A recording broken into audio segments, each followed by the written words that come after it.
الحمد لله وكفى والصلاة والسلام على عباده الذين اصطفى أما بعد فأعوذ بالله من الشيطان الرجيم بسم الله الرحمن الرحيم وعباد الرحمن الذين يمشون على الأرض هونا وإذا خاطبهم الجاهلون قالوا سلاما۔ ایک دفعہ دو شیخ اللهم صل على سيدنا ومولانا محمد وبارک وسلم وصلی علیہ۔ گزشتہ آیات میں اللہ تبارک و تعالیٰ نے مخاطبین کو یہ حکم دیا الرحمن فاسأل بہ خبیرا، رحمان کے بارے میں کسی باخبر سے پوچھیے۔ اب رحمان کے بندوں کا تذکرہ کر رہے ہیں کہ سارے انسان اللہ ہی کے بندے ہیں۔ ایسا نہیں ہے کہ جو اللہ کی مان رہا ہے وہ اللہ کا بندہ ہے اور جو اللہ کی نہیں مان رہا وہ اللہ کا بندہ نہیں ہے، لیکن بندگی میں بھی فرق ہے۔ جو کافر ہے وہ اللہ کا بندہ ہے اضطراری طور پہ، مجبوراً، کہ اللہ نے جو نظام بنایا ہے اس کے جسم کا اور دوسری ضروریات کا، اس کو زبردستی تسلیم کر رہا ہے۔ اور ایمان والا جو ہے وہ دل سے تسلیم کر رہا ہے، وہ اپنے اختیار سے تسلیم کر رہا ہے، اللہ کے احکامات کو بھی اور اللہ کی ہر بات کو۔ پھر اسی لیے اللہ تعالیٰ نے پھر ان کی خاص صفات بیان کی ہیں، فرمایا عباد الرحمن۔ اب اللہ تعالیٰ نام دینے میں ایک لقب دیا ہے نا، رحمان کے بندے، یہ بھی اعزاز ہے کہ اللہ کہتے ہیں یہ صفات والے جو ہیں یہ میرے خاص بندے ہیں، اور جس کو اللہ اپنا خاص بندہ کہہ دیں اس کو تو کیا ہی کمال ہے۔ تو عباد الرحمن، رحمان کے بندے، پہلی صفت بیان کی الذین یمشون علی الارض ہونا، وہ زمین پہ عاجزی کے ساتھ چلتے ہیں، تکبر ان کی چال میں نہیں ہوتا۔ دوسری جگہ فرمایا انک لن تخرق الارض ولن تبلغ الجبال طولا، ہمارا اس لیے کہ زمین پہ نرمی کے ساتھ چل، عاجزی کے ساتھ چل۔ تو اتنا بڑا تیرا طاقت نہیں ہے کہ تو زمین کو پھاڑ دے پاؤں مار کے، ورنہ تو پہاڑ کی لمبائی جتنا لمبا ہو سکتا، پھر کس چیز پہ اکڑ رہا ہے؟ تو چال میں تواضع یہ پسند ہے اللہ تعالیٰ کو۔ پھر تواضع کا یہ مطلب نہیں ہے کہ انسان آہستہ آہستہ چلے جیسے کوئی بیمار ہے، ایسا نہیں۔ نبی کریم صلی اللہ علیہ وسلم کی جو عام چال تھی، صحابہ فرماتے ہیں کہ نبی کریم صلی اللہ علیہ وسلم کی چال ایسے تھی کہ آپ علیہ السلام ایسے لگتا تھا جیسے بلندی سے نیچے کی طرف اتر رہے ہیں۔ تو بلندی سے نیچے اترنے والا اس کی چال میں تھوڑی سی رفتار تھوڑی سی تیز ہوتی ہے۔ نبی کریم صلی اللہ علیہ وسلم کی چال میں تواضع بھی تھی، نگاہ نیچی، کمر بالکل سیدھی، اور بالکل نگاہ نیچے کر کے تیز چلتے تھے۔ حضرت عمر رضی اللہ تعالیٰ عنہ نے ایک نوجوان کو دیکھا بالکل آرام سے چل رہا تھا، تو پوچھا ہاں بیمار ہو؟ کہنے لگے نہیں، تو فوراً کوڑا مارا، کہنے لگے یہ کیا کر رہے ہو؟ بیماروں کی طرح چل رہا ہے، صحیح چلو۔ ہم عائشہ رضی اللہ تعالیٰ عنہ نے ایک آدمی کو دیکھا بڑی آرام سے چل رہا تھا، تو فرمانے لگے یہ کون ہے؟ کہنے لگے بڑا قاری ہے۔ فرمایا حضرت عمر اس سے بڑے قاری تھے، لیکن ان کی چال اعتدال کے ساتھ تھی، نہ بندہ دوڑ رہا ہے اور نہ بالکل مویل آدمی کی طرح چلے، اعتدال کے ساتھ چلے، اعتدال کے ساتھ چلنے میں عاجزی ہو۔ پھر یہ عاجزی اصل میں انسان کے مزاج میں ہے۔ اللہ فرمایا من تواضع للہ رفعہ اللہ، جو اللہ کے لیے عاجزی اختیار کرتا ہے اللہ اس کو بلندی عطا فرماتے ہیں۔ ومن تکبر وضعہ اللہ، جو تکبر اختیار کرتا ہے اللہ تعالیٰ اس کو پست و ذلیل کر دیتے ہیں۔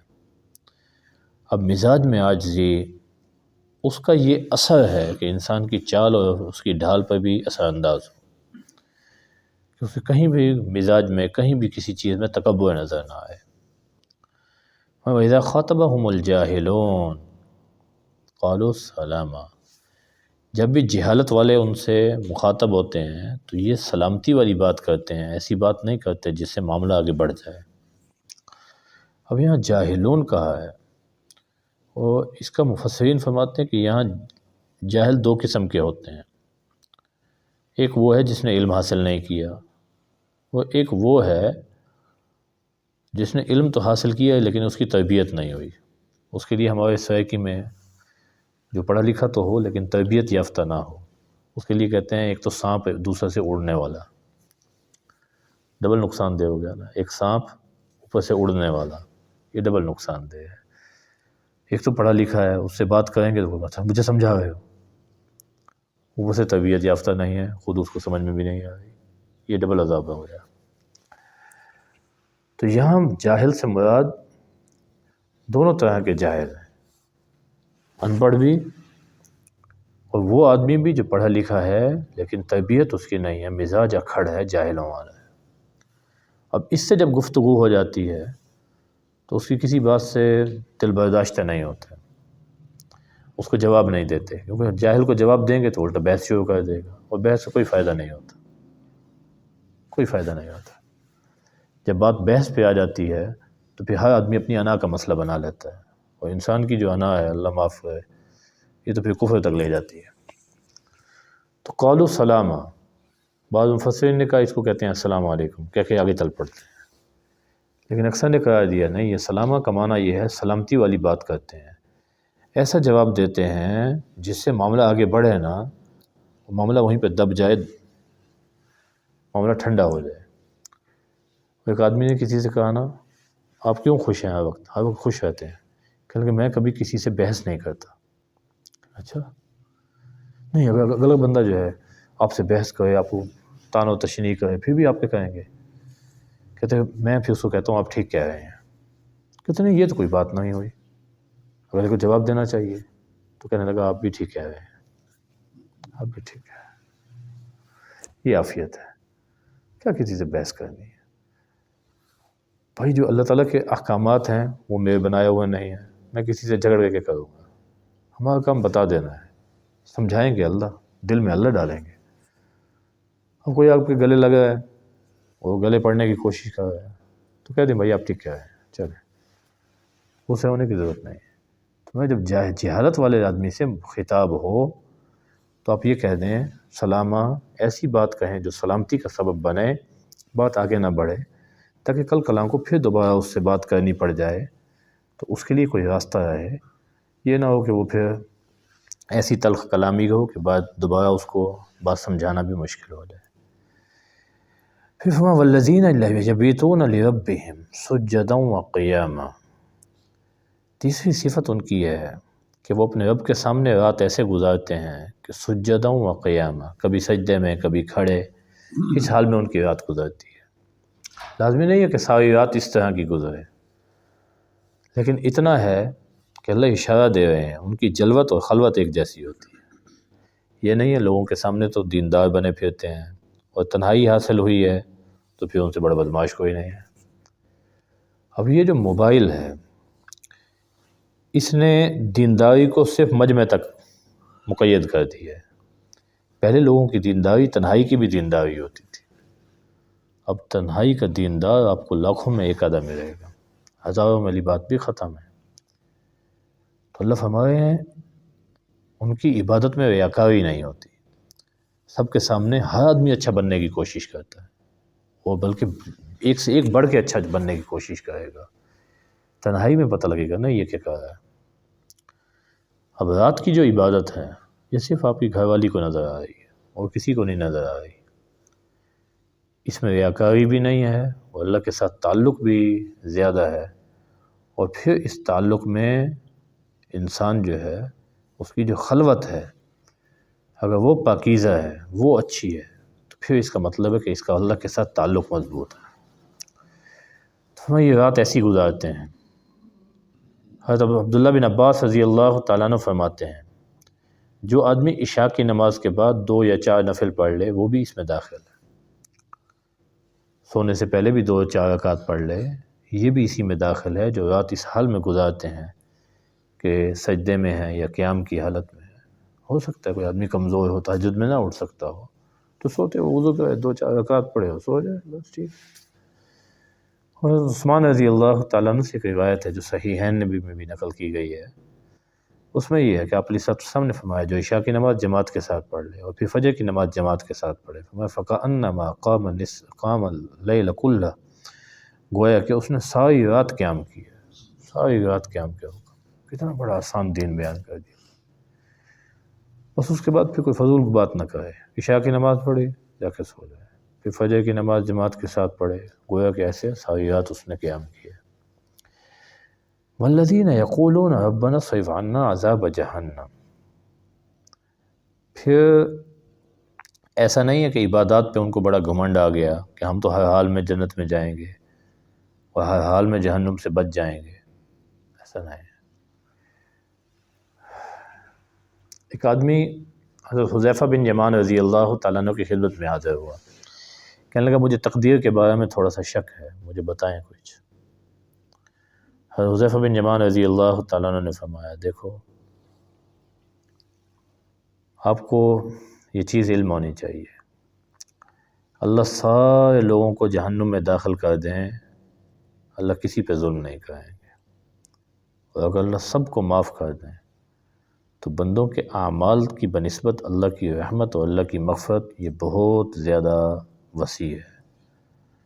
بندہ اپنے عمل کی وجہ سے نہیں جائے گا، بندہ اللہ کے فضل سے جنت میں جائے گا۔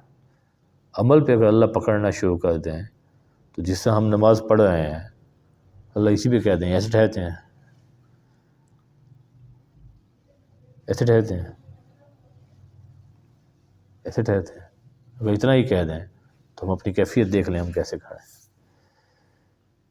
پھر فرمانے لگے کہ دیکھو ساری دنیا کی چیز یہ آپ کے علم میں ہونا چاہیے، اللہ نے جو چیز آپ کے لیے نفع کی رکھی ہے ساری دنیا کے لوگ مل جائیں وہ اس نفع کو آپ سے دور نہیں کر سکتے، اور جو چیز آپ کے لیے نقصان کی رکھی ہے ساری دنیا کے لوگ اس نقصان دہ چیز کو آپ سے دور نہیں کر سکتے۔ فرمایا بیٹا اس عقیدے کے خلاف اگر تم مرے تو پھر اللہ سے اس حال میں ملو گے کہ اللہ تم پہ سخت ناراض ہوں گے۔ وہ کہتے ہیں میں یہاں سے اٹھا تو ابی بن کعب کے پاس گیا، وہاں سے حضرت زید بن ثابت کے پاس گیا، سب نے یہی حدیث بیان کی۔ تو ایمان والا جو ہے وہ اپنی نیکیوں پہ اس کو گھمنڈ نہیں ہوتا، ساتھ ساتھ یہ بھی کہتے ہیں ربنا اصرف عنا عذاب جہنم، اے اللہ ہم سے جہنم کا عذاب دور کر دے، ان عذابها کان غراما، جہنم کا عذاب جو ہے وہ تو انسان کو ایسے چمٹ جانے والا ہے، اللہ ہم سب کی حفاظت فرمائے۔ قرآن مجید میں ہے نا ایمان والوں کی صفت بیان کی گئی، وجلت قلوبہم، ان کے دل جو ہے وہ کانپتے رہتے ہیں۔ تو عائشہ رضی اللہ تعالیٰ عنہ نے پوچھا آقا یہ ان لوگوں کے بارے میں ہے جو گناہ کرتے ہیں، چوری کر لی، زنا کر لیا، ان کے دل ڈرتے ہیں؟ فرمایا نہیں، یہ ان ایمان والوں کے بارے میں ہے، نماز بھی پڑھتے ہیں، روزہ بھی رکھتے ہیں، زکوٰۃ بھی ادا کر رہے ہیں، اس کے باوجود دل ڈر رہا ہے پتہ نہیں اللہ کی شان کے مطابق عمل ہوا بھی ہے کہ نہیں ہوا، یہ ان کی کیفیت ہے۔ انہا ساءت مستقرا و مقاما، یہ جہنم جو ہے یہ بہت بری آرام گاہ اور بہت برا ٹھکانہ ہے، اللہ ہم سب کی حفاظت فرمائے۔ ایک اور صفت بیان کی والذین اذا انفقوا لم یسرفوا، یہ جو عباد الرحمن ہیں جب وہ خرچ کرتے ہیں فضول خرچی نہیں کرتے،